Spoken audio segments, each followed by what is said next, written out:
Karibu kwa mara nyingine tena mtazamaji wa The World News. Katika kipindi hiki cha ulimwengu wa siasa bado tunakujuza yanayojiri katika Mashariki ya Kati, lakini ni kile kilichozungumzwa na serikali ya Iran juu ya vita vinavyoendelea wakati huu. Serikali ya Iran imeeleza kwamba wakati huu ipo tayari kwa ajili ya vita dhidi ya taifa la Marekani na Israel na kwamba haitosita kujibu kwa namna yoyote ile.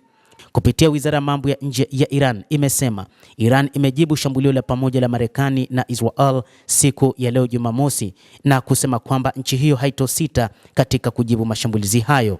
Kupitia taarifa iliyotuma kupitia ukurasa wa X wa wizara hiyo ilisema wakati umefika wa kutetea nchi na kukabiliana na shambulizi la kijeshi la adui.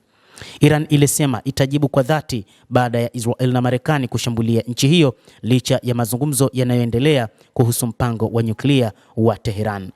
Vikosi vya wanajeshi wa Jamhuri ya Kiislamu ya Iran vitajibu kwa uthabiti wavamizi, Wizara ya Mambo ya Nje ilisema katika taarifa, ikisisitiza kuwa Iran imefanya kila kitu kinachohitajika kuzuia vita hivyo. Kama vile tulivyokuwa tayari kwa mazungumzo, sasa tumejiandaa zaidi kuliko hapo awali kutetea taifa la Iran, ilisema taarifa hiyo. Marekani na Israel zimeanzisha mashambulizi makubwa dhidi ya maeneo yaliyolenga Iran siku ya leo Jumamosi, na Rais wa Marekani Donald Trump akathibitisha kwamba jeshi lake limeshirikiana na jeshi la Israel katika wimbi hilo la mashambulizi. Alitoa wito kwa watu wa Iran kuchukua serikali yao, akisema rufaa ya ajabu ambayo ilipendekeza washirika wanaweza kukomesha utawala wa nchi hiyo baada ya miongo kadhaa ya mivutano. Mashambulizi ya kwanza yalilenga nyumba ya kiongozi mkuu Ayatollah Al-Khamenei mwenye umri wa miaka 86 katikati mwa jiji la Tehran. Haikuwa wazi mara moja ikiwa alikuwa huko wakati huo. Moshi ulionekana ukipanda kutoka katika mji mkuu wa Iran. Hata hivyo, mashambulizi mengine yalionekana katika maeneo ya rais wa Iran Masoud Pezeshkian.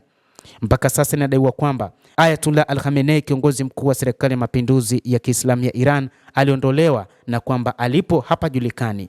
Kwa miaka 47 utawala wa Iran umeimba kifo kwa Amerika na kuendesha kampeni isiyokwisha ya umwagaji damu na mauaji ya watu wengi, ikilenga Marekani, wanajeshi wetu na watu wasiokuwa na hatia katika nchi nyingi, Trump alisema katika video iliyowekwa katika mitandao ya kijamii ambayo ilitaka kuhalalisha mashambulizi hayo.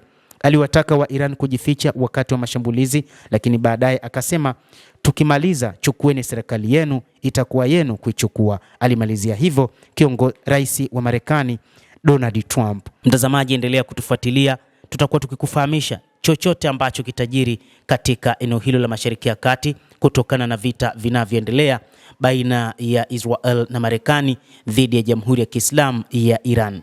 Naitwa Adam Hussein, endelea kuwa nasi wakati wote, endelea kutufuatilia ufahamu mengi yanayojiri ulimwenguni kupitia hapa The World News.